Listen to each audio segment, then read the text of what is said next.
wherever you are on this path, this pathless path, you're also at every point on the path, because there's no you that's separate from the path. There's no you that's separate from other yous.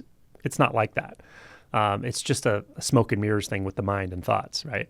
So any part of this path is every part of this path. And any apparent one of us is every apparent one of us. And also things that are not, as my Zen teacher said, everything that breathes and does not breathe. So what I'm talking about doesn't even exclude what we call inanimate objects or empty space. There's not a separation anywhere.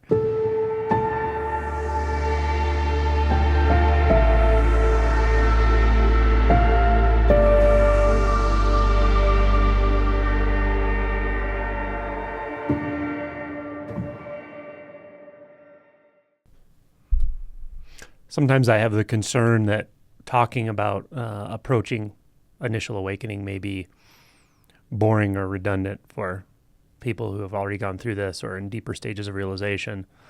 And then I'm reminded that it's really not like that, because the opening that we call awakening, the opening into something that's not a thing, it's not a place, but it's an opening beyond something confining, that experience, that knowing, that transformation is really just the first taste of something that's ongoing. And after that first opening, after that first breakthrough, a lot happens.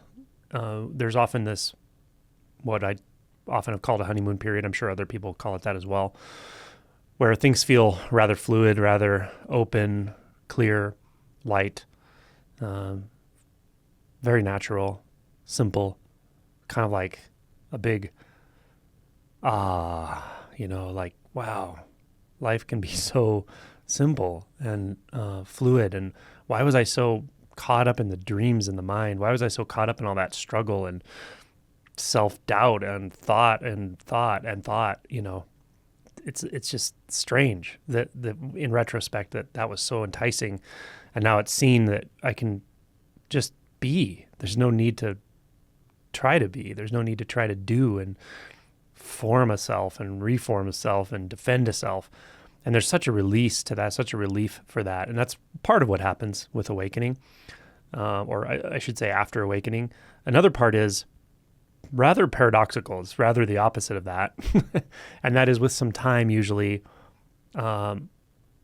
reasonably intense or surprising situations or experiences appear or materialize from our own deep shadow, really, from our own pain body. And they come into consciousness in a way that wasn't really possible before. It wasn't possible when we were mind identified or thought identified. So thought identification has this strange way of making us feel so enclosed and small and just a really sort of distanced, dry feeling of life. But at the same time, it has this way of mitigating some of the direct experience of emotion and pain, really, or emotional pain, let's say, or resistance.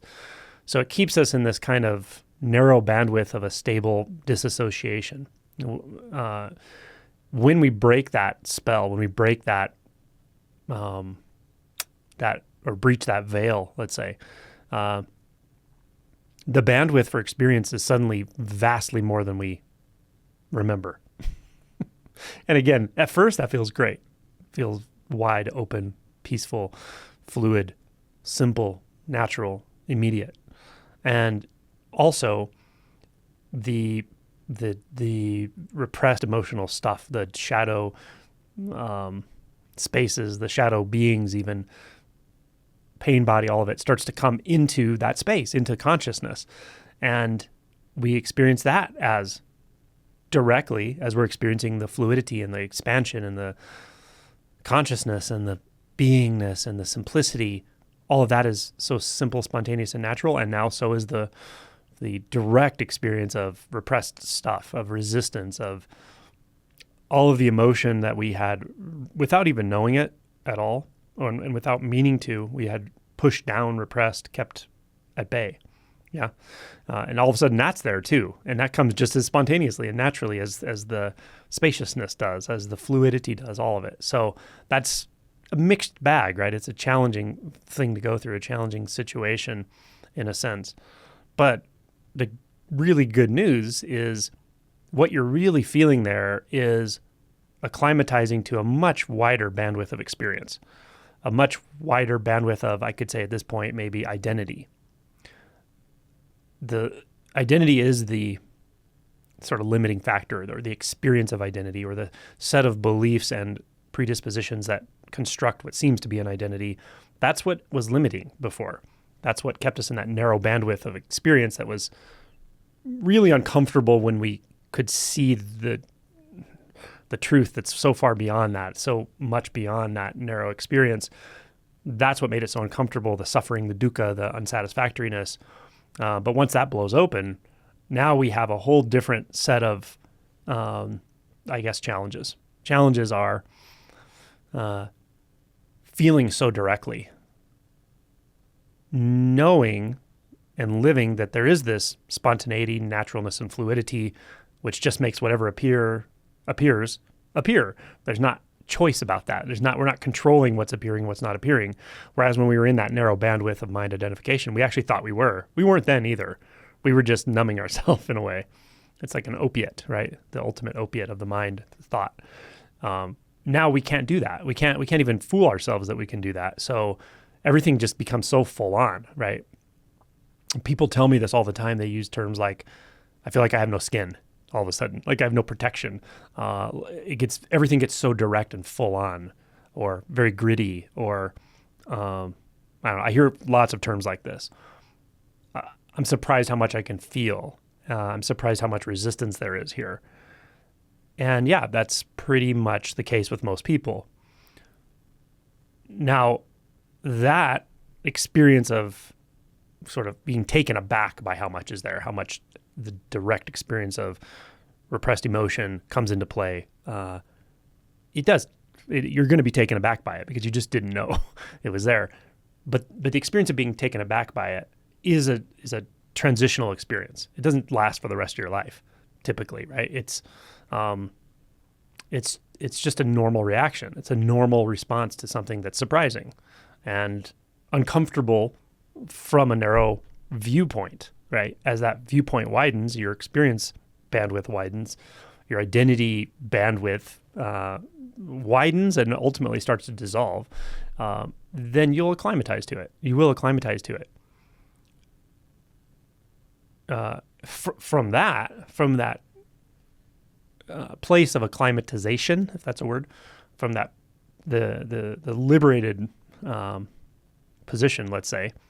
It's hard to talk about liberation without misleading people, but from let's say the liberated position, then to round this whole thing back to what I started talking about, then the experience of that dropping into awakening, that dropping away, that dropping out of something that felt real, solid, and small and contracted is ongoing, actually. It's like awakening. It just keeps happening. So there's something that is always evolving, always fluxing into and out of everything. And it has that feel of that exuberance is what I want to say, but it's not an excited exuberance. It's a sort of sublime exuberance of this unbinding that's always happening. So I'm always hesitant to talk about a finality, right? And this is a very common question. In fact, someone's asked it already in this retreat. What about the finality of liberation? What about what stops? You said this and Adyashanti said that, and why do we talk about it in that way? I try to just be accurate with what is experienced and the sort of milestones maybe, or what the feedback I get from people who are going through it. I try to sort of highlight that this can happen, but it's going to happen the way it happens for you. It's different for everyone. But when we talk about a finality, when we talk about liberation, it's actually kind of backwards. It's not so much a finality. It's more like the illusion of time and space and form, which you need to have those illusions to believe in a finality. to believe in a beginning and an end, you actually have to have those illusions intact. When those dissolve, is that a finality? Can you talk about that as a finality? Not really. A finality sounds like an end point on a timeline. Well, when you live in the world of no timelines, when you see the illusion of time as clearly an illusion, then how can you talk about that, right? It doesn't make sense to even talk about a finality or an end or a beginning, etc. And at the same time, there's some, again, like an almost exuberance and just an enjoyment of this unbinding that's always occurring. It's not occurring for anyone either. The self-structure can be completely seen through, and there is this experience of unbinding, for lack of a better word. I could say the functioning of the unborn. I could say it that way. It's ongoing. And so even talking about an initial awakening or approach to first awakening is very meaningful, even to someone who you could say is liberated, because it's just a taste of that ongoing unbinding that's happening endlessly. And it's the first taste for a seeming relative person who still feels like they are in a timeline, seeking something in time, and it's not experienced as other. So from the state of no separation, someone else's awakening isn't someone else's awakening. It's just the same as the experience here. Man, this gets really challenging to talk about. Because there is no boundaries, there are no boundaries. There's not a claiming or a holding or an experience of I have this and you don't. I have an awakening and you don't, or I have a liberation and you don't. That just can't even arise. It doesn't even make sense at all. The thoughts could be there, but that's not how this actually is.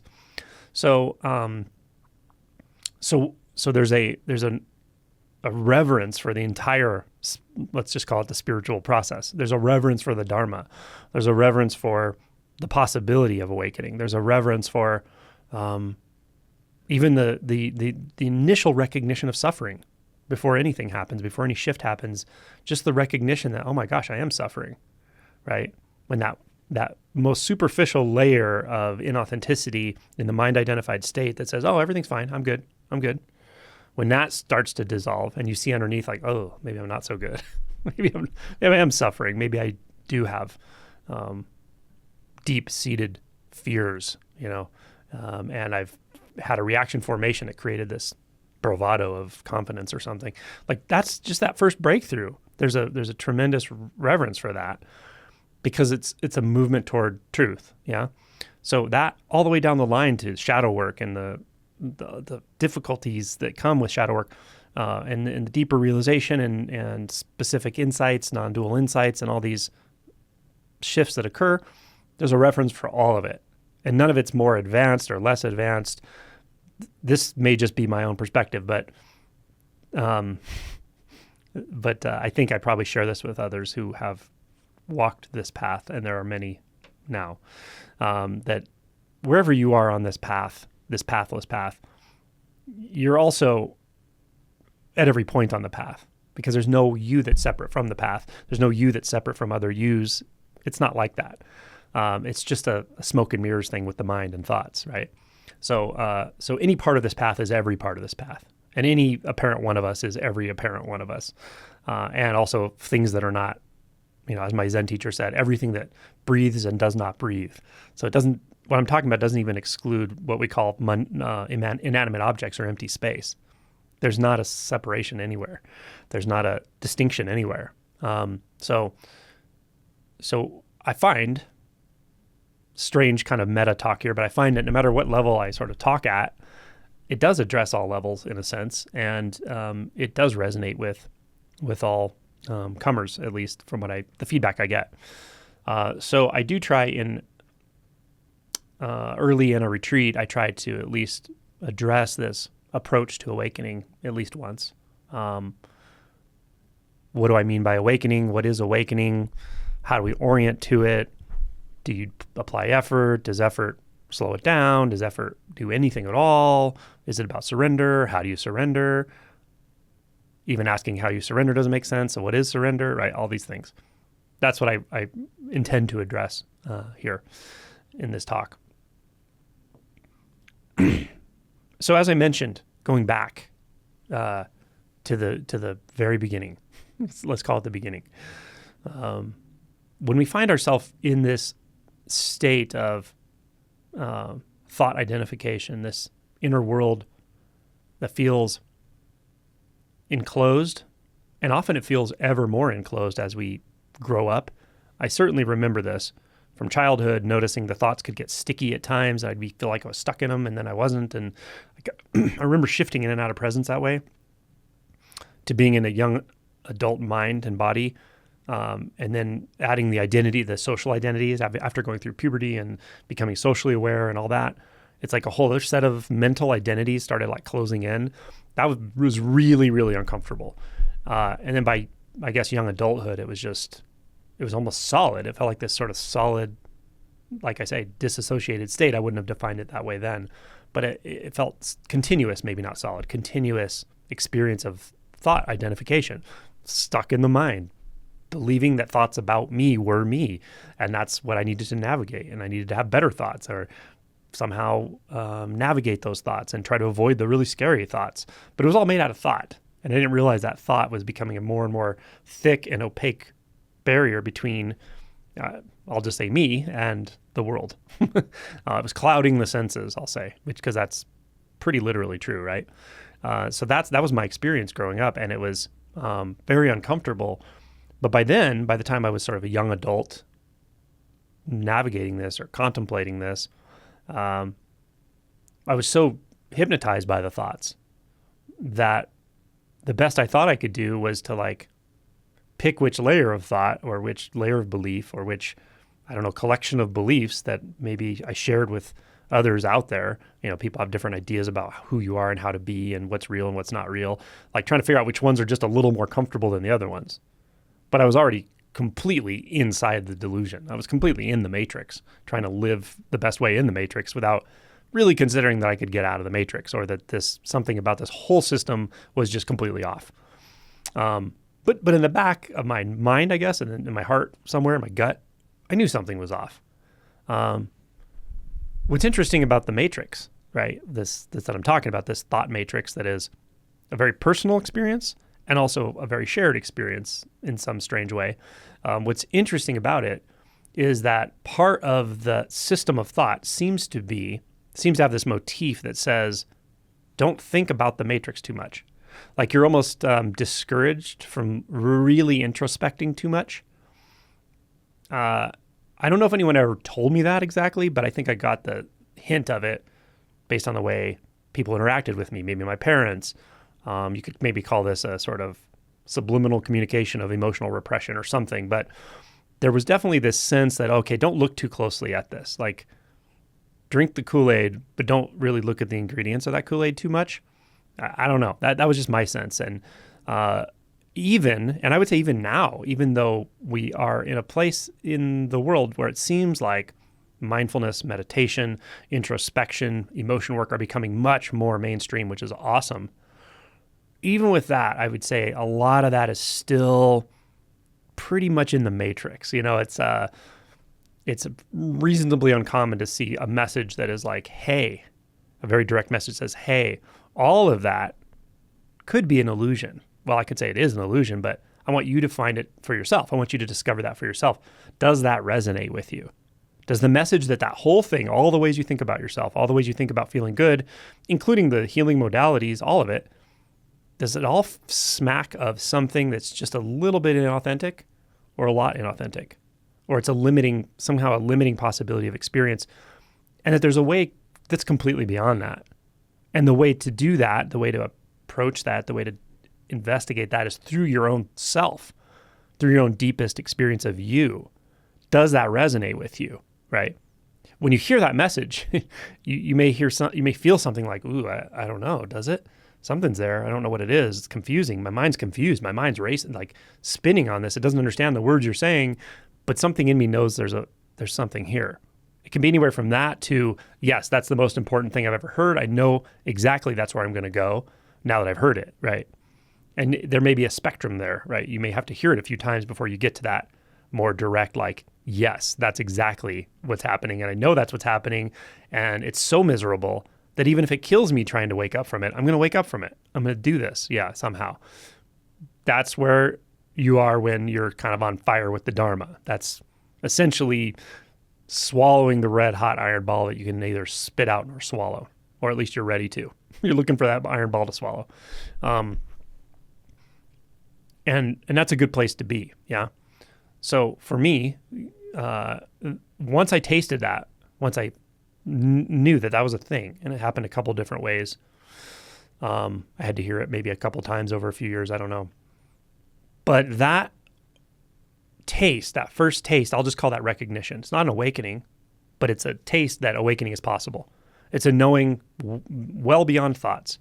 It's a knowing at the most instinctual level available, actually, that awakening is possible, or that something is possible. Doesn't matter what the word is. I think Adyashanti said he read a book many years before awakening, or years before, that said the word enlightenment. He said, I didn't know what enlightenment meant.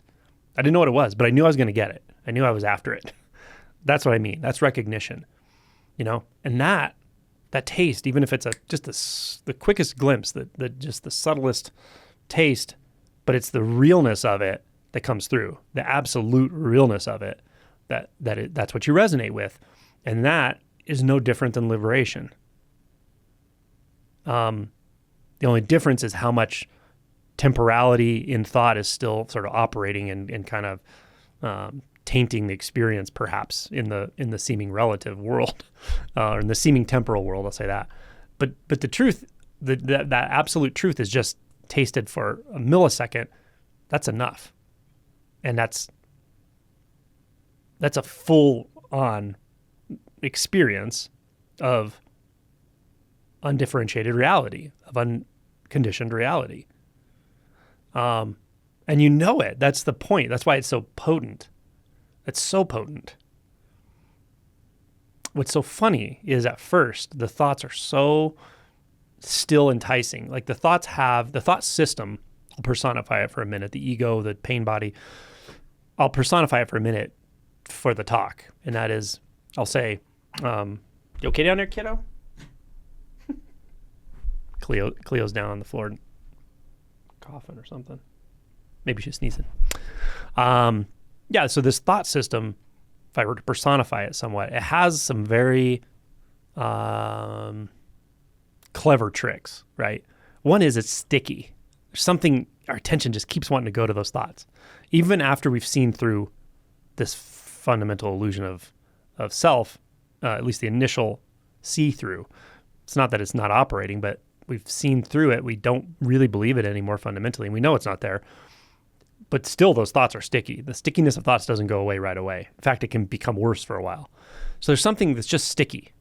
Like, even non-conceptually, there's something we just keep wanting to grab those thoughts with attention, right? And that's powerful. It's very powerful. There's something loud about thoughts. They have a lot of bravado. They have a lot to say. They have a lot of content, endless content, rearranging content, synthesizing content, right? What do we see? This explosion of content now, right? Externally, we've externalized all this content into social media and all information and all of it. And it's like reflecting back at us. It's like our inner world reflected back to us. There's a lot of power there. There's a lot of enticement. There's a lot of stickiness. There's a lot of identity there. And you'd think that would be really daunting. But in the face of this one taste, this tiniest taste of unfiltered reality, all of everything I just said about thoughts and identification with thoughts and stickiness and all of it is literally just a piece of sand on a beach, on a planet, a cosmic stretch of billions of planets or something. I mean, it's just nothing. The power of what's, I'll say it in a funny way, the power of what's not here, the power of what is not that content, the power of what is contentless, the power of what is not sticky, what doesn't have a preference, doesn't care about here or there, doesn't even care about the experience of self or no self. It doesn't matter. It's so powerful. It's incredibly powerful. But it also operates outside of time. So to the degree that we're hypnotized with time and thoughts are drenched with the illusion of time and the assumption of time. It's hard to think without making an assumption of time. It's a really good practice if you want to try it. But for a while, it seems really solid, really heavy, really daunting, really challenging, really a struggle to practice at times and break the spell and all that. But underneath all of that, there's just this little piece of us that wants to hold on. That's it. There's a little piece of us that just wants to hold on to the self. And really for no reason. You could build reasons on top of it. It's a self-defense mechanism because we've identified with the body, on and on. But underneath all of it, there's actually no reason for it. This doesn't matter. It can be there or not be there, and the functioning will still go on. But this touching in that we make with this first recognition, and then with the awakening, we don't just recognize or touch into it. With the awakening, something about what we take ourselves to be, the identity itself, is it's broken. We break that, and that's great. But broken things can still run for a while. Broken things can still have broken parts that are trying to function and can be distracting and all that. But what it breaks into, what we recognize isn't there, and by immediate result, recognize what is, which is and is not. It's so powerful. It's so powerful. So don't worry if it feels like, I had a taste and I lost it, or man, I had this experience for 2 days of just absolute flow. I know what Angela's talking about, but nothing shifted, or it was 2 years ago. I've been trying to get back to it ever since. Like, I know a lot of us don't think that way, but a lot of people do think that way. It's real for them, and it's okay. That hasn't gone anywhere. No true experience you've ever had, no true experienceless insight you've ever had has ever gone anywhere. It's right here. It's right here always. Always. You just may want to play with that self for a while. It's just, I don't know why. It seems interesting, like a toy, until you realize, man, it's so uncomfortable. And then over time, you learn to put it down more and more. You put it aside more and more. The first time you really put it aside is awakening. You set it aside and you realize, shit, I don't need that at all. It's just this. So simple, right? And beautiful, fluid, and ineffable. Maybe ineffability is the most poignant aspect of awakening. But then you pick it back up, right? A little bit here and there. But you could never believe in it anymore. The toy, the costume, the mask of self, you can't believe in it anymore. Not really. And what I mean by this isn't necessarily conceptual even, right? So you could have an idea of like self with a capital S, or the I am is all there is. That's the basic experience of reality or something. Atman and Brahman are one and the same. Or you may believe there is no self, and that's important to realize. But whether you believe either of those, it doesn't matter at all, actually. Because the truth, which is indescribable, and I would say it's neither self nor no self, but it's certainly not the self you identify with. It's nothing like that. That is a fundamental illusion. But once you realize it, once you taste it, and at whatever level, you can't untaste it. You can never fully re-identify with an illusion anymore. It just can't happen. And after awakening, it's as if you're always holding its hand in a way. It's always there. Even when you're going through the really dark shadow stuff that happens after awakening for many people, if not most or all, even when you're in the deepest shadow stuff, it's there with you, and you know it. Like, you know it at some level. You still may kick and scream and pound your fists. I don't want this. I don't want this. I didn't ask for awakening. Most people don't do that. Some do. It's not a good idea. I don't recommend it. Even if you can't get on board with what's happening, if it happens spontaneously and something and you're just like, no, I'm still angry about it. I understand. I may not be talking to anyone here, but I do get these comments and I meet these people on occasion. I understand that, but find a way to be okay with your own stubbornness about it. Find a way to be okay with your own insistence that things should be a way that they're not, because things are the way they are. Yeah. Find a way to at least be okay with that frustration, and maybe question whether it's really about awakening.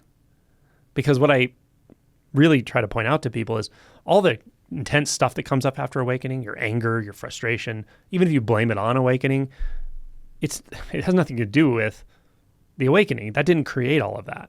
It's already been there. All awakening does is it removes a veil that keeps you holding it back, holding it at bay, pushing it down. That's all it does. That stuff's already there. And if it's about anything, it's about conditioning. It's not about awakening. It's not about the unborn, because the unborn doesn't have a position, doesn't take a position, it doesn't resist, but it can accommodate resistance, which is funny. So yeah, this is just a bit of an aside for some people who really do struggle with this and they fight it. It's like, do not fight this. It's not a good idea. If you are fighting it, look into why you're fighting it. What are you really fighting? What were you fighting before awakening? What were your parents fighting? I don't know. You adopted some conditioning. Yeah. Look into that. It will help everything in your life to really address that. I'll just say this. It could sound judgmental, but it's a bit of an immature resistance, right? It's a childlike resistance, and that's okay. Immature in the relative sense. Childlike resistance. It's okay that it's there, but find out what's it about. Why is that child so frustrated? Why is that child so insistent that things be different than they are? Look into it, because using awakening as your surrogate for your anger is just not a good idea. It just causes so much pain for people that do this. So that's like I said, a bit of an aside, but it does occur on occasion.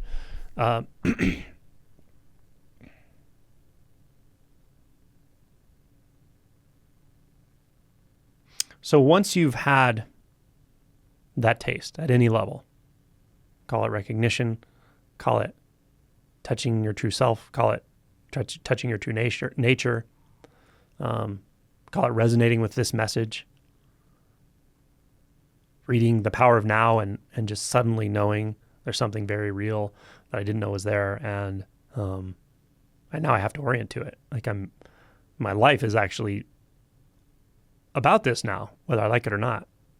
And I like it most of the time. Sometimes I don't like it, but you feel it, right? So however that happens for you, however that orientation occurs, reorientation, let's say, that discovery, or that total immersion, if it's a shift in identity, however that has happened for you so far, just trust that what it is that you were exposed to, what it is that you were shown, what it is that you woke up to, is completely indefinable. It didn't happen back then. Nothing happened back then because there's not a back then for it to happen in, but it's not even a fluctuating event really, or a fluctuating truth. It's so continuous. Nisargadatta has said a lot of really cool things, but one of the things I really thought was so fascinating that he said was he talks about this. I think he uses the term awareness, but I'll use the term the unborn. He says it actually becomes solid like rock. I always thought that was so strange because it's such an antithesis or antithetical statement to like spaciousness and consciousness and something so ephemeral like being or spirit. But he's also, I think I know what he's talking about. I don't know for sure because he's dead, but I think I know what he's talking about there, that there's a conviction about the truth of this and the importance and the value of orienting your very life to this. And orienting your very life to this means that you have to forego all of your ideas about what that even means to orient your life to spirituality, awakening. Because you're going to have predisposed ideas about it. Everyone will. I did. About what it looks like. But when you really give yourself to this, it will surprise you in some ways, for sure. And that's okay. What an adventure to be alive and actually walk into the mystery right now, again and again, and know that you don't know. You can't really know what's going to happen. You can't know anything in the temporal realm because there is no temporal realm. There's just an illusion of a temporal realm. But that's great. It's great. Now, with that said, with the acknowledgement, I guess, if you want to acknowledge it, that what I'm talking about when I say awakening, the event, recognition, liberation, it's really right here. All of it is right here for you right now. If you can acknowledge that at some level, and then you haven't had a shift in identity, let's say, you feel like you haven't, or the awakening hasn't happened yet, or something. However, your mind is putting that together. Just put your attention back in this acknowledged truth of this moment. How is an awakening going to occur later when the most clear, indescribable truth of reality, ineffable truth, is already the case? I'm not saying do practice or don't practice. I'm giving you a koan. I'm not saying disregard the thoughts in your mind that say in the future this could happen or should happen, or I'm oriented to it, or I'm practicing for it. It's fine that those thoughts are there. Those are thoughts. They don't have anything to do with anything, really. They don't have to do with awakening, that's for sure. They're fine. But just try to consider, if you trust or even feel or even are experiencing right now, that what I'm talking about is already here, for sure, unequivocally. If it wasn't, I wouldn't do any of this. If it wasn't, I wouldn't say things that get some people triggered, like anyone can wake up. Like, some people really argue with that. But why do I know that? This is the most obvious thing, because it's already here. You wake up from an illusion. Yeah. So put that together, or see if you can put that together with the sense that you have that I'm not awake, that I haven't had an awakening, that awakening is going to happen later. It's like, drop that into this felt sense I'm talking about, this instinct that this is not only available, but here. What happens? Don't analyze it. I don't want you to go into your mind about this at all. I want you to die into it. I want you to just feel if there's a conflict there, feel it fully. If there's fear there, feel it fully. If it's scary to let go of the idea of awakening, which is going to be an idea about something in time, etc., you have to let go of the idea of awakening to wake up. Is it a paradox? Yes. But you can't fake it either. Another thing, you can't just say, oh, there's no such thing as awakening. It doesn't happen or something. Don't learn what I'm saying, because I see a lot of that now, unfortunately. I don't know if it's unfortunate or fortunate, but I do see it. Some comments on my videos and stuff. And some of those people may be speaking from insight, but I think a lot of them aren't. They just learned it. And it's like, it gets you off the hook from having to go into this major insurmountable dichotomy that I'm talking about between the way the mind puts reality together and your instinct that we've been pointing to for the last half hour or however long it's been, that the truth is here, the living truth is here, all of it, all of this. It's every cell in your body. It's the pores in your skin. It's the zits on your face. It's the pain in your belly. It's the sound. It's where there is no sound. It's where there is no sensation. It's just already here. It's all of us. Yeah. So that's insurmountable to put that together with this idea of who you are, where you're going, that you're going to wake up, that it's going to look like this, that this is the right technique or that's the wrong one, or even the part of you that believes I have to figure out the right technique. It's either this or that. But Angelo, you said this and then you said that. Which one is it? Which one is it? How can you take that and plunge it into this immediate knowing that it's there for you, or you would not be watching this? How can you do that? Well, in one very real way, you can't. But you can damn well try. You can damn well pour the oil and water together and just see what happens, so to speak.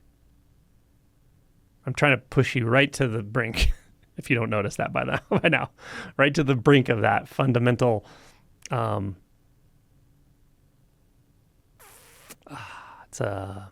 it's beautiful, but it's also an impossibility. Yeah. A friend of mine who may be here, maybe not, I don't think he's here. He's a Zen monk, a deeply realized human being, and a wonderful person. When I interviewed him for the second part of the documentary, which we're starting to work on, I didn't know his path. And man, he talked about some heavy duty pushing, seeking, trying to force, using koan, Zen practice, all this very, very heavy duty stuff. And what broke for him finally was he realized he can't control this. He can't force the hand of reality. That was the awakening, right? And that's how it happens with koans. But it doesn't mean all that effort is useless. It's not useless. It may not have happened without the effort, right? Everybody's path is different. You got to go the way you go. So even if you're feeling a lot of effort, a lot of tension, a lot of pushing, a lot of, like it pisses me off, Angela, when you talk about this, like there's no path, there's no self to get there. There's no awakening, doesn't happen in time. It's not an event. And yet you talk about awakening all the time. Like, I know that's frustrating, but all of that is in the mind. It's all the mind. It's the false self trying to constitute itself, trying to orient itself. And it will orient itself really well if you put it in the matrix with other selves, like everyone hypnotized at the same time. It works really well to stabilize that. What doesn't work well is when you try to drop it into this deep, profound, undeniable instinct that when Bunky said, everything is perfectly managed in the unborn. It's already right here. Drop that in. Can you do it? What happens if you do? Massive frustration, desperation, helplessness, collapse. It's fine. Collapse. It's okay. Collapse inward. This is beyond a physical collapse. It's not a physical collapse. It's not a physical giving up. It's way beyond that. You can give up physically over and over and over and keep pushing yourself. And it will exhaust something. It will exhaust something physically, and ultimately exhaust something, not necessarily mentally. It's even deeper. It's like a will, the push of the will, the pull of the will, the insistence of the will. That's what you're really challenging with this. So that's it. That's how a koan works. What is mu, right? People will say definitions. Oh, mu is this, mu is that. It's like, no, that's not the answer to what is mu. The answer to what is mu is you have to go to this place I'm talking about sooner or later. It may take you a couple of years to get that kind of instinct of where mu will lead you, but it will lead you there until you trust it fully, until you trust the question fully, whatever question it is for you. Up until full trust in surrender. That's what surrender is. When you finally trust, let's just call it the Dharma vehicle, the unbinding process itself. When you fully trust that, you give yourself to that, then you are that. But you can't fake it. One step too few, and you'll still turn around and re-identify, become someone again, become the spiritual seeker again, right?